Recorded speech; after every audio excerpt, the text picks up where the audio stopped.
दोस्तों नमस्कार, स्वागत है आप सभी का द न्यूज लॉन्चर में।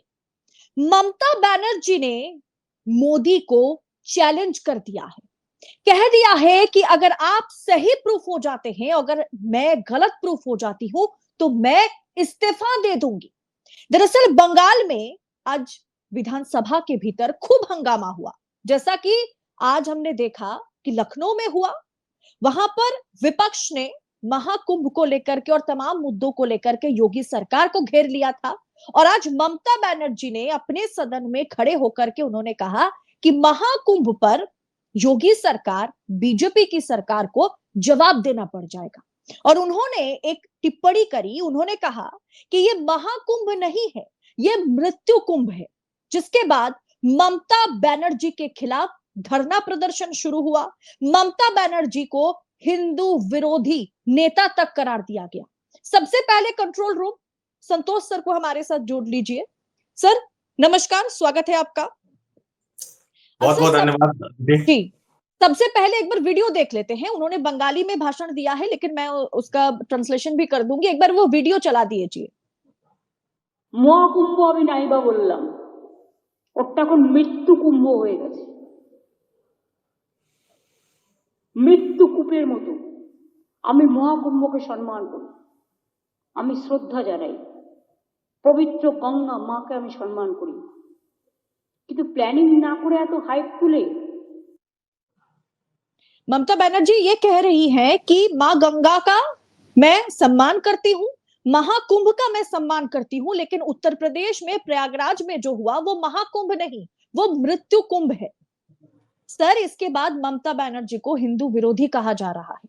धरने पर भारतीय जनता पार्टी के तमाम विधायक, शुभेंदु अधिकारी, नेता प्रतिपक्ष बैठ गए हैं। और ये कहा जा रहा है, हर किसी के छाती पर बड़े अच्छे से लिखा हुआ है कि ममता बनर्जी जो है वो हिंदू देवी देवताओं का अपमान कर रही है, कुछ और नहीं कर रही है।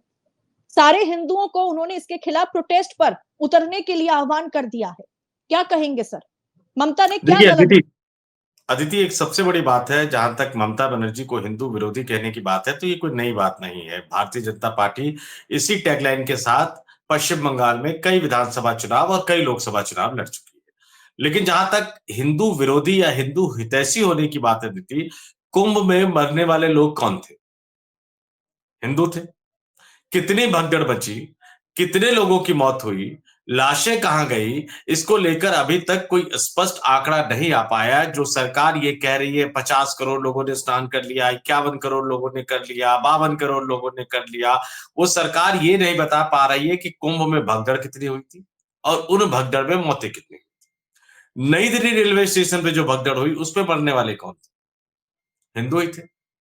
और हिंदू धर्म की सबसे बड़ी खासियत ये होती है अदिति कि हिंदू धर्म के अंदर से ही समाज सुधार को लेकर, धार्मिक सुधार को लेकर आवाज उठती है। और आज कुंभ में जो कुव्यवस्था फैली हुई है, जो अव्यवस्था फैली हुई है, उसके खिलाफ आवाज मेन स्ट्रीम मीडिया नहीं उठा रहा, गोदी मीडिया नहीं उठा रहा, हम जैसे कुछ पत्रकार उठा रहे हैं। और हम भी हिंदू हैं और मैं दावे के साथ ये कह सकता हूं कि भारतीय जनता पार्टी के कई सांसदों, विधायकों, नेताओं की तुलना में मैं और आप, हम लोग ज्यादा सनातनी हिंदू होंगे। तो ये हिंदू विरोधी होने का जो तमगा वो लगाते हैं, ये सिर्फ राजनीति से बढ़कर कुछ नहीं है। ये सीधा सीधा प्रशासनिक अव्यवस्था, प्रशासनिक विफलता का मामला है। कुंभ जैसे बड़े आयोजन को आपने व्यवसायीकरण कर दिया। कुंभ में लोगों को बुलाने की जरूरत नहीं पड़ती, कुंभ में लोग खुद ब खुद आते हैं। और सैकड़ों सालों से भारत में कुंभ महाकुंभ आयोजित होता रहा है। इस बार सरकार ने पहले 144 साल को लेकर भ्रांतियां फैलाई, बड़े पैमाने पर लोगों को आमंत्रित किया। इसके पीछे एक राजनीतिक मंशा क्या थी कि योगी आदित्यनाथ क्या चाहते थे। लेकिन उससे पहले मैं जरा एक बार फिर से पश्चिम बंगाल पे आ जाता हूं, ममता बनर्जी पे आ जाता हूं। कुंभ और महाकुंभ की महिमा सर्वोपरि है, हम सब मानते हैं, बतौर हिंदू मैं भी मानता हूं। लेकिन उसी पश्चिम बंगाल में एक गंगा सागर भी है। कहा जाता है ना, सारे तीर्थ बार बार, गंगा सागर एक बार। मैं खुद अपने बचपन में बहुत छोटी आयु में अपनी दादी के साथ गंगा सागर गया हुआ हूं।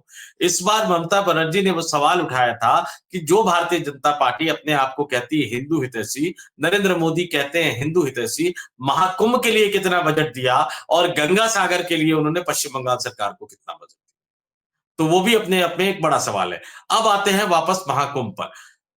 योगी आदित्यनाथ ने इस महाकुंभ के आयोजन को अपने राजनीतिक करियर का सबसे बड़ा आयोजन बनाना चाहा। क्यों बनाना चाहा?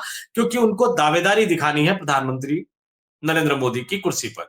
बीजेपी का उत्तराधिकारी बनना है। अमित शाह उनको पसंद नहीं करते। अमित शाह ने असम के मुख्यमंत्री हिमंता बिस्वा शर्मा को आगे कर रखा है। वो भी लगातार एग्रेसिव बयान देकर हिंदूवादी नेता बनने की कोशिश कर रहे हैं। राष्ट्रीय स्वयंसेवक संघ की पसंद नागपुर से आने वाले देवेंद्र फडणवीस है। इसमें योगी आदित्यनाथ को अपनी एक भूमिका बनानी थी। संयोग से महाकुंभ का आयोजन पड़ा प्रयागराज में, जो कि एक समय के अंतराल पे होता है। प्रयागराज में महाकुंभ का आयोजन हुआ। योगी आदित्यनाथ ने इसको एक बड़ा आयोजन बनाने का सोच लिया कि 50 करोड़ 60 करोड़ लोग आएंगे और वो पूरे देश भर से आने वाले लोगों को एक हिंदूवादी नेता के रूप में अपने आप को स्थापित कर देंगे और पूरे देश में उनका डंका बज जाएगा। 200 250 300 लोकसभा सीटों पर अगर उनका प्रभाव हो जाएगा तो जब मोदी रिटायर होंगे या मोदी की जब रिटायरमेंट की बात होगी या मोदी के उत्तराधिकारी चुनने की बात होगी तो फिर योगी आदित्यनाथ हिंदू हृदय सम्राट के रेस में सबसे आगे होंगे। लेकिन ऐसा करते समय योग्य अधिकारियों की पहचान नहीं की। भ्रष्टाचार पर उन्होंने लगाम नहीं लगाई। कई तरह के भ्रष्टाचार की खबरें आ रही। किस तरह से व्यवस्था की जानी चाहिए उसका ध्यान नहीं रखा। अनुभवी अधिकारियों को वहां तैनात नहीं किया गया। जिन अधिकारियों को तैनात किया गया, जो कि ममता बनर्जी ने कहा, वो वीवीआईपी की सुविधा में पूरी तरह से लगे रहे, जुटे रहे। लोगों को 20-20 किलोमीटर तक 30-30 किलोमीटर तक पैदल चलना पड़ रहा है। ये भले ही बीजेपी कुछ भी कहे, लेकिन जो तस्वीरें सामने आ रही है, जो वीडियो सामने आ रहे हैं, जो दुखड़े सामने आ रहे हैं, कई मेन स्ट्रीम के मीडिया, मेन स्ट्रीम के चैनल नहीं दिखा रहे, लेकिन कई मेन स्ट्रीम मीडिया के रिपोर्टर अपने परिवार के साथ कुंभ में घूमने गए। उन्होंने भी कहा कि हालात वहां बहुत बुरे हैं। दूसरी तरफ जो वीवीआईपी जाते हैं वो दंदनाते हुए, सायरन बजाते हुए कुंभ में शाही स्नान की जगह पर पहुंच जाते हैं, पवित्र स्नान करते हैं, जो संगम नोज कहा जाता है वहां जाकर। ये तमाम चीजें ये बताती है कि गलत हो रहा है। ये तमाम चीजें बताती है कि वीवीआईपी के लिए व्यवस्था ज्यादा की गई है। ये तमाम चीजें ये बताती है कि आम श्रद्धालुओं की तरफ किसी का ध्यान नहीं है। वो कुंभ के भगदड़ में मारे जा रहे हैं, नई दिल्ली रेलवे स्टेशन के भगदड़ में मारे जा रहे हैं। कोई जिम्मेदारी नहीं तय की जा रही, कोई इस्तीफा नहीं लिया जा रहा। मुख्यमंत्री अपने में मस्त है, सरकार अपने में मस्त है, सरकारी अधिकारी अपने में मस्त है, और कोई सवाल उठाए तो बड़ा आसान होता है ये कह देना कि वो हिंदू विरोधी है। और इसी अंदाज में ममता बनर्जी को भी हिंदू विरोधी बताने की कोशिश की जा रही है। जी सर, अब कंट्रोल रूम दूसरी वाली जो वीडियो है उसको एक बार चलाइए, क्योंकि ममता बनर्जी ने बहुत बड़ा खुलासा किया डेड बॉडीज को लेकर के। মহাকুম্ভে এত বড় ঘটনার পরে কটা কমিশন পাঠিয়েছেন, কটা কমিটি পাঠিয়েছেন? এমনকি আমার রাজ্যে যারা ফিরে এসেছেন একটা ডেথ সার্টিফিকেটও দেননি, পোস্টমর্টমও করেননি, ইভেন মেডিকেল কলেজ থেকে কেউ সইও করেনি যেখান থেকে ডেড বডি এসছে। শুধুমাত্র যাকে হ্যান্ড ওভার করেছে তাকে সই করিয়ে দিয়েছে। আমি দেখেছি কাগজটা। তাই আমরা কিন্তু প্রত্যেকে যাতে ডেথ সার্টিফিকেট পায় সেই জন্য এখানে পোস্টমর্টম করিয়েছি, যাতে তার ফ্যামিলি জানতে পারে যে তার ফ্যামিলির মৃত্যু হয়েছে কোথায় এবং তার পোস্টমর্টম করা হয়েছে, সে মারা গেছে স্ট্যাম্পেডে। এরপরে তো বলবেন ममता बनर्जी ये कह रही हैं कि इसमें भी किस तरीके से घोटाला किया गया है कि डेड बॉडीज जो है किसी को डेथ सर्टिफिकेट नहीं दिया गया, पोस्टमार्टम नहीं की गई। सरकार ने क्या किया, सिर्फ और सिर्फ बॉडी हैंडओवर किया, और बॉडी हैंडओवर करते वक्त किसी को कोई पर्ची नहीं दी, उल्टा उनसे, परिवार वालों से बस साइन करवा लिया कि आपको डेड बॉडी मिल गई है। ये अब हमारी जिम्मेदारी है कि हम उसका कॉज ऑफ डेथ निकाले, हम पोस्टमार्टम कराएं, हम डेथ सर्टिफिकेट दे, वरना तो योगी सरकार या कोई भी कह देगा कि नहीं नहीं, जैसे कोरोना के समय में बोला था कि नहीं नहीं, बस हार्ट अटैक के चलते मौतें हुई हैं, इसमें कोई स्टैम्पेड की कोई बात ही नहीं है। ये भी हुआ, ये बड़ा खुलासा किया है अदिति। ये वाकई पश्चिम बंगाल की मुख्यमंत्री टीएमसी सुप्रीमो ममता बनर्जी ने बड़ा खुलासा किया है। अगर किसी भी हादसे में कोई डेथ होती है तो पोस्टमार्टम एक रूटीन प्रक्रिया है कॉज ऑफ डेथ जानने के लिए, और जब आप पोस्टमार्टम करते हैं तो कॉज ऑफ डेथ के साथ उसकी एक रिपोर्ट तैयार की जाती है, और उस रिपोर्ट के तैयार करने के बाद डेथ सर्टिफिकेट की भी जरूरत होती है। देखिए, इस देश में जो बर्थ एंड डेथ रजिस्ट्रार जो है, जहां बाकायदा पंजीकरण होता है कि कितने व्यक्तियों का जन्म हुआ, कितने व्यक्तियों की मृत्यु हुई, और डेथ सर्टिफिकेट परिवार के लिए कई मायनों में जरूरी होता है, क्योंकि मुआवजा लेना होगा तो डेथ सर्टिफिकेट की जरूरत होगी। अगर उनके गांव में उस व्यक्ति के नाम से कोई खेत होगी, कोई जमीन होगी, कोई मकान होगा, कोई प्लॉट होगा, तो उसको उनकी पत्नी के नाम पे ट्रांसफर करना या बच्चों के नाम पे ट्रांसफर करना, तो वहां भी डेथ सर्टिफिकेट की कॉपी लगानी पड़ती है। अगर किसी ने इंश्योरेंस करवा रखा होगा तो उस इंश्योरेंस की राशि लेने के लिए भी आपको डेथ सर्टिफिकेट की कॉपी लगानी होगी।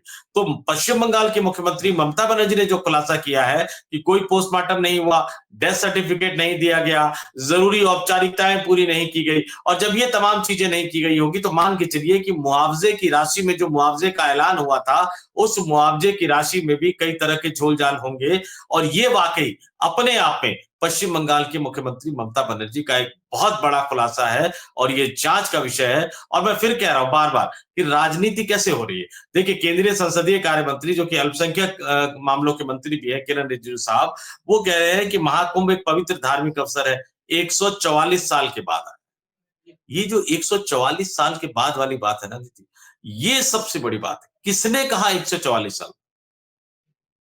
144 साल बाद क्या?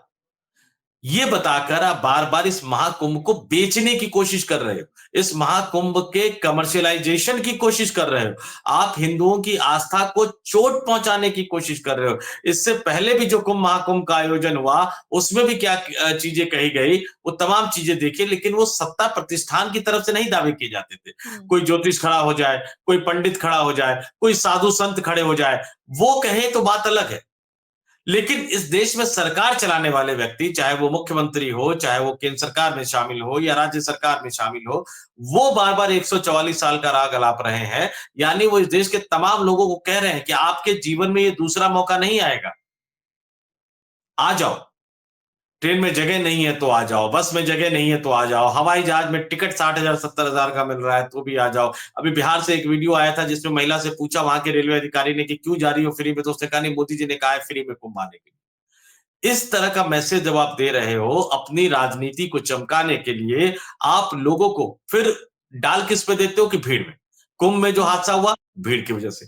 नई दिल्ली रेलवे स्टेशन में जो भगदड़ हुआ, भीड़ की वजह से। इस भीड़ को बुला तो आप ही रहे हो ना, बार बार 144 साल, बार बार 144 साल, जिसके पक्ष में कोई मजबूत तर्क आप दे नहीं सकते। सरकार का काम ज्योतिष गणना नहीं करना है, सरकार का काम जो साधु सन्यासी संत कह रहे हैं उसको जस्टिफाई या यूं कहा जाए कि उसको नोटिफाई करना नहीं है कि उस पर मोहर लगा दी जाए। साधु संत को अपना काम करने देना चाहिए, ज्योतिषों को अपना काम करने देना चाहिए। सरकार का काम है व्यवस्था करना, पुख्ता करना, लेकिन दुर्भाग्य से राजनीति में अपनी छवि, अपने चेहरे को चमकाने में, और ये एक नया दौर है। ममता बनर्जी की दूसरी हिम्मत को भी सलाम देना होगा।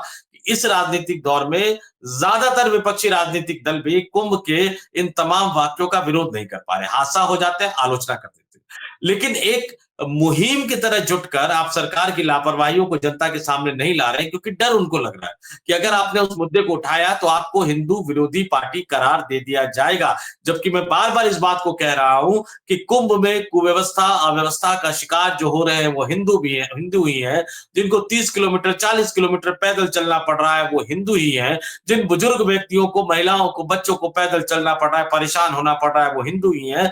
जिन व्यक्तियों की भगदड़ में मौत हुई वो हिंदू ही है। तो उनको होने वाली दिक्कतों के मसले को इस देश के तमाम राजनीतिक दलों को सामने आकर एक मुहिम की तरह उठाना चाहिए, सिर्फ बयान नहीं देना चाहिए। जी संतोष सर, इसीलिए ममता बनर्जी की साहस की, या उन्होंने आज जिस मुद्दे को उठाया, इसकी दाद देनी पड़ेगी उनको, वाकई वो सलाम के पात्र हैं। इसलिए भी क्योंकि आपने जो कहा कि जैसे ही इस मुद्दे को कोई पार्टी उठाएगी तो उन्हें हिंदू विरोधी करार दिया जाएगा, और आज भी सदन में ममता के खिलाफ वही नारेबाजी हो रही थी कि ये हिंदू विरोधी है, इनका बांग्लादेशी कट्टरपंथियों के साथ संबंध है। जिसके बाद ममता बनर्जी ने वो इस्तीफे वाली बयान को सामने रखा। उन्होंने कहा कि अगर कोई भी बांग्लादेशी जो कट्टरपंथियां हैं उनके साथ मेरा संबंध है, इसे कोई अगर प्रूव कर सके तो मैं हंसते हंसते इस्तीफा दे दूंगी। ये बहुत बड़ा चैलेंज है, जो चैलेंज उन्होंने शुभेंदु अधिकारी को या एक तरीके से बीजेपी आलाकमान को कर दिया है। नहीं, ये चैलेंज तो अब इसको आप थोड़ा सा पुराना चैलेंज मान लीजिए, क्योंकि बार बार ये सवाल उठकर आता है कि बांग्लादेश और पश्चिम बंगाल के बॉर्डर पे कौन लगा हुआ है। बीएसएफ की ड्यूटी होती है। बीएसएफ किसके अंडर में आता है? देश के केंद्रीय गृह मंत्रालय के अंतर्गत आता है, अमित शाह के अंतर्गत आता है। तो बांग्लादेशी, अब समस्या क्या है कि इन लोगों ने चुनावी मसला बना रखा है। आप पश्चिम बंगाल के चुनाव में जाओगे तो टीएमसी सरकार पर आरोप लगाओगे, आप झारखंड के चुनाव में जाओगे तो हेमंत सोरेन सरकार पर आरोप लगाओगे, आप दिल्ली के विधानसभा चुनाव में आओगे तो आप अरविंद केजरीवाल की सरकार पर आरोप लगाओगे। और एक बड़ी विडंबना मैं बता दूं अदिति, हमारे दर्शकों को, न्यूज लॉन्चर के दर्शकों को, दिल्ली में शीला दीक्षित की सरकार के जमाने में भी जब भारतीय जनता पार्टी विधानसभा का चुनाव लड़ा करती थी, तो वो बांग्लादेशी घुसपैठियों के मुद्दे को उठाकर उस समय भी कांग्रेस की सरकार और दिल्ली के मुख्यमंत्री शीला दीक्षित को घेरा करती थी। आप 2014 में देश की सत्ता में, 11 साल से आप देश की सरकार में हैं। ट्रंप साहब को देख रहे हैं, राष्ट्रपति बनते ही विदेशी अप्रवासियों की, घुसपैठियों की पहचान करके निकालना शुरू कर दिया। आप 11 साल से सत्ता में हो, आप 90 के दशक से इस मसले को उठा रहे हो। सरकार बनने के बाद आज भी हालत ये है, जब संसद में पूछा जाता है कितने घुसपैठिए हैं देश में, कितने बांग्लादेशी घुसपैठिए हैं, कितने रोहिंग्या मुसलमान हैं, तो सरकार के पास कोई डेटा नहीं। हर चुनाव में गृह मंत्री जाके बोलते हैं, हर चुनाव में प्रधानमंत्री जाकर बोलते हैं, संसद में सवाल पूछा जाता है तो आंकड़े नहीं होते। 11 साल से आप सत्ता में हैं, इसके बावजूद भी अगर बांग्लादेशी घुसपैठिए आ रहे हैं, रोहिंग्या मुसलमान आ रहे हैं, तो जिम्मेदारी किसकी है? मेरी, आपकी, अरविंद केजरीवाल की, ममता बनर्जी की, हेमंत सोरेन की, लालू यादव की, तेजस्वी यादव की, अखिलेश यादव की, किसकी? जो सत्ता में है, जिनको बीएसएफ रिपोर्ट करता है। और अगर इनको लगता है कि वाकई बांग्लादेशी घुसपैठिए है, तो जिस तरह से अमेरिका में राष्ट्रपति कर रहे हैं, पकड़िए, वापस लौटाइए बांग्लादेश को, और नहीं तो उठा के सबको जेल में ठूसिए। अगर रोहिंग्या मुसलमान आपके देश में आ जाते हैं, आपकी सुरक्षा एजेंसियों को, आपके सुरक्षा एजेंसियों को चकमा देने के बाद, तो उनकी गणना कीजिए, पकड़िए, जेल में रखिए और उनको वापस म्यांमार को लौटाइए। तो ये करने की हिम्मत आप में नहीं है, आप सिर्फ राजनीति करते हैं। मैंने कहा ना, शीला दीक्षित के जमाने से ये राजनीति भारतीय जनता पार्टी करती रही है, सत्ता में आने के बाद भी विपक्षी राजनीति करती रही है, यानी आप आरोप लगाओ और भाग जाओ, जबकि सरकार आपकी है, सत्ता आपकी है। तो ये सिर्फ एक चुनावी मुद्दा है। पश्चिम बंगाल की मुख्यमंत्री ममता बनर्जी ने एक बार फिर से पोल खोलने की एक तरह से कोशिश की है, लेकिन ये पोल वो पहले भी कई बार खोल चुकी हैं। हेमंत सोरेन भी इस मसले को उठा चुके हैं। अरविंद केजरीवाल दिल्ली में चुनाव जरूर हार गए विधानसभा का, लेकिन उन्होंने भी इस मसले को उठाया कि दिल्ली तो चारों तरफ से लॉक्ड है। एक तरफ हरियाणा है जहां भारतीय जनता पार्टी की सरकार है, एक तरफ उत्तर प्रदेश है जहां भारतीय जनता पार्टी की सरकार है। तो ये बांग्लादेशी घुसपैठिए या रोहिंग्या मुसलमान आखिर दिल्ली उड़ के थोड़ी आ रहे हैं, उन राज्यों को पार करके तो आ रहे हैं। तो देश का केंद्रीय गृह मंत्रालय क्या कर रहा है, केंद्रीय गृह मंत्री अमित शाह क्या कर रहे हैं, और देश के प्रधानमंत्री नरेंद्र मोदी क्या कर रहे हैं, जो बार बार 56 इंच के सीने की बात करते थे, ये देश नहीं झुकने दूंगा, ये देश नहीं मिटने दूंगा। तो ये कलई एक तरह से विधानसभा में ममता बनर्जी ने एक बार फिर से खोल के रख दी है।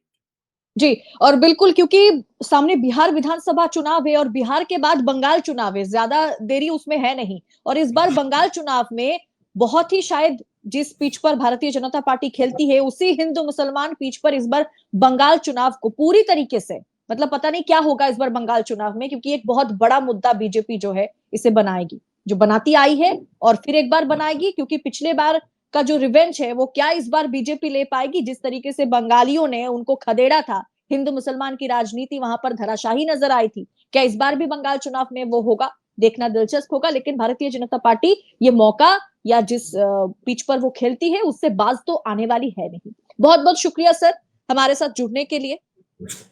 तो दोस्तों, इस विषय पर आपकी राय क्या है? किस तरीके से ममता बनर्जी ने जो खुलासा किया है कि सिर्फ वहां पर लोगों की मौतें नहीं हुई, मौतों के आंकड़े को नहीं सरकार सिर्फ जो कि सरकार छिपा रही है, बल्कि किसी का भी पोस्टमार्टम वहां पर नहीं हुआ, किसी को भी डेथ सर्टिफिकेट जारी नहीं किया गया, सिर्फ डेड बॉडीज को अपने अपने राज्य में भेज दिया गया है। ये बहुत बड़ा खुलासा है। और इस मुद्दे को जब सदन में पश्चिम बंगाल के मुख्यमंत्री ने उठाया, तो एक महिला मुख्यमंत्री का घोर अपमान करते हुए भाजपा के वहां के विधायक नजर आ रहे थे, नेता प्रतिपक्ष शुभेंदु अधिकारी नजर आ रहे थे, जिसके बाद ममता बनर्जी को फिर से हिंदू विरोधी करार दिया गया। और ममता बनर्जी ने भी चैलेंज कर दिया है कि हो सके तो मुझे बांग्लादेशी कट्टरपंथियों के साथ मेरा कोई संबंध है, इसे आप प्रमाण करके दिखाइए। अगर प्रमाण कर पाते हैं तो मैं हंसते हंसते इस्तीफा दे दूंगी। बड़ा चैलेंज मोदी के लिए है। इस पर आपकी राय, टीका टिप्पणी कमेंट बॉक्स में हमारे साथ साझा जरूर करें। और ऐसी तमाम खबरों को निष्पक्षता के साथ पाने के लिए, पड़ताल के साथ पाने के लिए द न्यूज लॉन्चर के साथ बने रहिएगा। अगर पहली बार वीडियो देख रहे हैं तो चैनल को सब्सक्राइब करते हुए जाइएगा। बहुत बहुत शुक्रिया आप सभी का।